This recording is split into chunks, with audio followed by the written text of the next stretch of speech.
That ball looks like a part of his hand. And all 3 years, I was second to Pistol. You know, he ain't trying to leave till an hour, 2 hours after practice. I wasn't trying to leave either.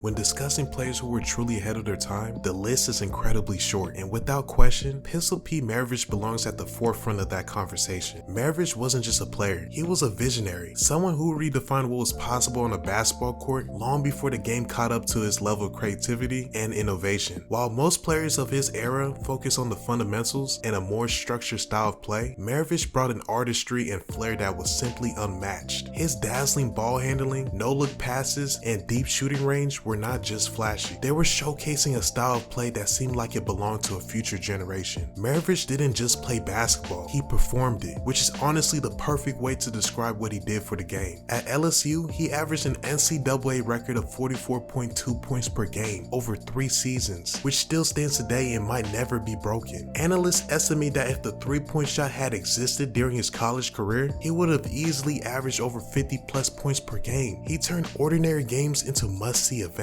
For example, scoring 68 points in an NBA game without a three-pointer is absolutely insane for a guard, demonstrating a scoring ability that would have made him an even bigger star in today's NBA. His creativity extended beyond scoring. His passes were works of art, threading needles and finding teammates in ways that left opponents and sometimes even his teammates stunned. What makes Pistol Pete even more remarkable is that his impact transcends his era. Players like Magic Johnson, Steve Nash, and Stephen Curry have all carried elements of Maravich's style into their own games. His approach to the game wasn't just ahead of his time, it helped shape the evolution of basketball into the fast-paced, skill-oriented sport we see today. So to truly grasp how transcendent Pistol Pete was, listen to what NBA legends and players say about his game. Enjoy the video, man. Man, you couldn't steal it from Pistol Pete. He come down there and make up shots in the air. The no-look passes, the dribble the ball and pat it with one hand. That's where I saw that from Pistol Pete. That's where I got it from him. Boy, could he play basketball and could he entertain you.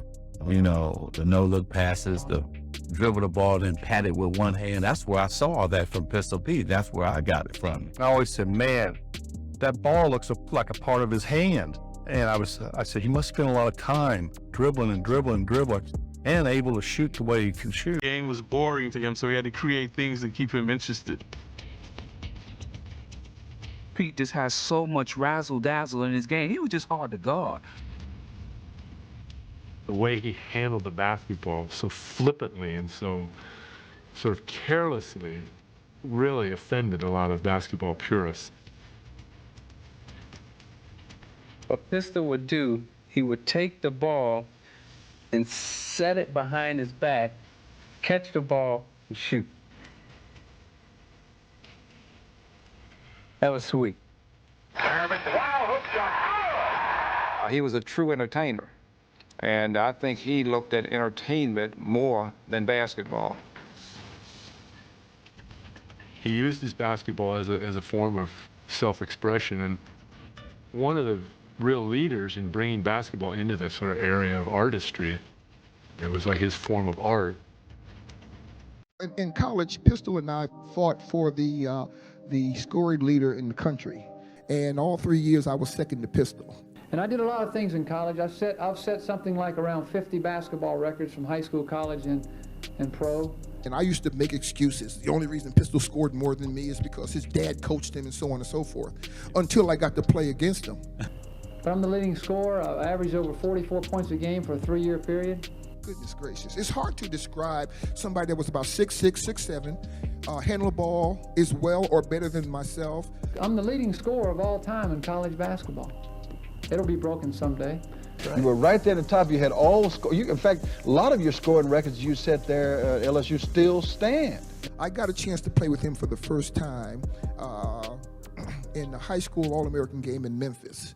And it's tough, you trying to play your game and you're watching. He was really a showman. I mean, Pete would go out there to, put on a show. I mean, that's what he wanted to do. That's how he looked at himself, as a showman. My reaction was, thank God for Pete Maravich. Over the 6 years that I was in the NBA, they told all of us that if you were 6'5" and under, you can't make any money. So at the time, Bill Russell and Wilt Chamberlain was the only two guys that were making money. When Pete came in, he changed the whole pay structure. Pete Maravich, the New Orleans Jazz, in my opinion, one of the great, great guards that ever played the game. so many things he's done from the time he was a little bitty one to make basketball not only his life, but a part of his hands. Now you see that little drill he did there? That looks simple, but it has meaning. Everything he does has meaning. What about that drill, Pete? This right here is just for a coordination standpoint of just, you spread your legs out, and the object is to throw the ball at a 45-degree angle, catch it behind you, and throw it back with your wrist, getting stronger wrist. This just develops the coordination part of it and leads up to a more dramatic part of a drill, which I call the bullet ricochet. Yeah, but you told me don't bend your knees, right? You don't want to bend your knees. You'll ever get hurt. Because if you do, you open up a pocket under there, and you might end up where you don't want to end up. All right, let's see you do it. Okay, this is coordination. Now watch it very closely. He goes faster and faster. Now it develops into what I call a bullet ricochet, where you just throw it and you continually increase your speed and continue to increase your hand quickness. You realize the speed that thing is going? Hold it, Pete. It gets me nervous. Every time he does that, it gets me nervous. Makes me nervous, too. I can remember when Pete got traded from Atlanta, where he started his career, over to New Orleans when the team went down there in his expansion team. And they had never won a game. They were 0-14, and they were the worst team in the league. And Otto Moore was the center. They couldn't do anything, but Pete was just lighting them up. And the Portland Trailblazers, we go in there. We had a team, and it was not the championship team, but we had a good enough team. And we were pounding them early, way up at halftime. And Pete, in the second half, just takes over, and he goes absolutely wild. He's playing 1 against 5, and he's up and down the court shooting jumpers, hooks, full court behind the back passes through guys' legs. He's just everything. And at the very last play of the game, we're up 1, and Pete dribbles up. 4 of our guys go chase him because they know he's not going to pass it, and he's falling out of bounds, and he shoots it as he's tumbling over the row of fans in the corner. Literally. And I am standing underneath the basket waiting for the last rebound of the game. We're going to win the game, and they're not going to win a game ever, the New Orleans Jazz. And the ball swishes perfectly through the net. He's unbelievable. He reminds me a lot, if you can compare him to anybody, to Steve Nash today, although Pete was much bigger. Pete was 6'5", and much more athletic in terms of the jumping ability until he tore his knee up. I mean, that really changed everything. Knew that he was going to be a great player.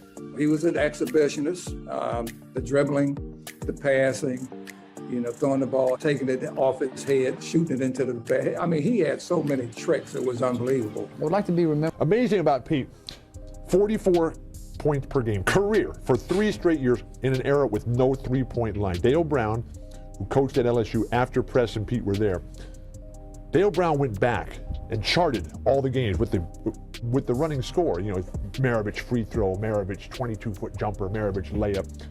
And he calculated that with the current college three-point rule at 19.9, Pete Maravich would have averaged 13 three-point makes per game, which would have given him a career average of 57 points per game under today's rules. That guy is unbelievable. We love him. We miss him terribly. Was he the first white guy to have the flash and style and between the legs and behind the back? I mean, because my favorite move was the move he did to Jerry West. Pete Maravich, he would take the basketball, right? And he would fake the pass. He would bounce it here, bounce it behind him, fake the pass, and you as a defender would jump, and he'd turn back around, catch the ball, and shoot it.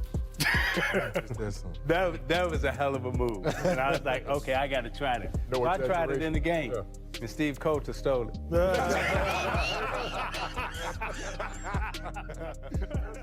So guys, I hope you enjoyed the video, and tell me what was your favorite Pistol Pete story, or you have a favorite moment from Pistol Pete. So make sure you like, share, subscribe, and until next time.